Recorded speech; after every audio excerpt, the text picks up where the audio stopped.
Hi friends, இன்றைக்கி என்ன பார்க்க போகிறோன்னு பார்த்தீங்கன்னா, மோமோஸ்க்காக தக்காளி சட்னி தான் ரெடி பண்ண போகிறேன். அதுக்கு தேவையானது பார்த்தீங்கன்னா, நல்ல தக்காளி பழம், அப்புறம் பார்த்தீங்கன்னா காஷ்மீரி மிளகாய், சாதா மிளகாய் எடுத்துக்கோங்க. அப்புறம் பூண்டு எடுத்துக்கோங்க. ஒரு பேனில் எண்ணெய் ஊற்றிட்டு எல்லாத்தையுமே நல்லா வதக்கணும். அதுக்கப்புறம் 2 கிளாஸ் தண்ணி ஊற்றி அதை ஒரு 15 நிமிஷம் வேக விட்டுறணும். மூடி வச்சுருங்க. வெந்ததுக்கப்புறம் இப்படி தான் இருப்பாங்க. இதை நல்லா மிக்ஸ் பண்ணிவிட்டு இதை ஆற வச்சுக்கலாம். ஆற வச்சுட்டு அதுக்கப்புறம் என்ன பண்ணால் மிக்ஸி ஜாரில் போட்டு உங்களுக்கு பிடிச்சா ஃபைன் பேஸ்ட் அடிச்சுக்கலாம். இல்லாட்டி கொஞ்சம் ரஃப்பாக அடிச்சிங்கன்னா நல்லா டேஸ்ட்டாக இருக்கும். எனக்கு அதான் பிடிக்கும். அதுக்கப்புறம் அதே பேனில் நெய் விட்டுக்கலாம். பூண்டு சேர்த்துக்கலாம். பூண்டு நல்லா தட்டி சேர்த்துக்கலாம். அப்புறம் கருவேப்பிலை சேர்த்துட்டு அந்த அரைச்சி வச்சிரும் இல்லையா, அதையும் தூக்கி ஊற்றிட்டு 10 நிமிஷம் நல்லா கொதிக்க விட்ருங்க.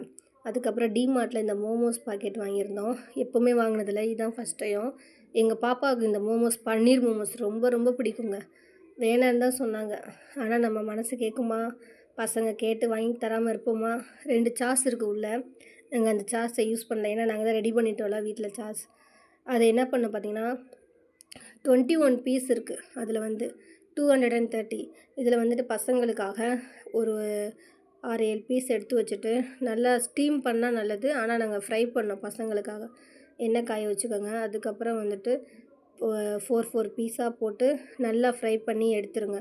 எடுத்ததுக்கப்புறம் பார்த்திங்கன்னா கொஞ்சம் ஆறணும்ல, ஆறுனதுக்கப்புறம் அந்த சட்னியில் தொட்டு சாப்பிட்டா செம்ம டேஸ்ட்டாக இருக்குது. நீங்கள் இதை ட்ரை பண்ணி பாருங்கள், உங்கள் பசங்களுக்கு கொடுங்க.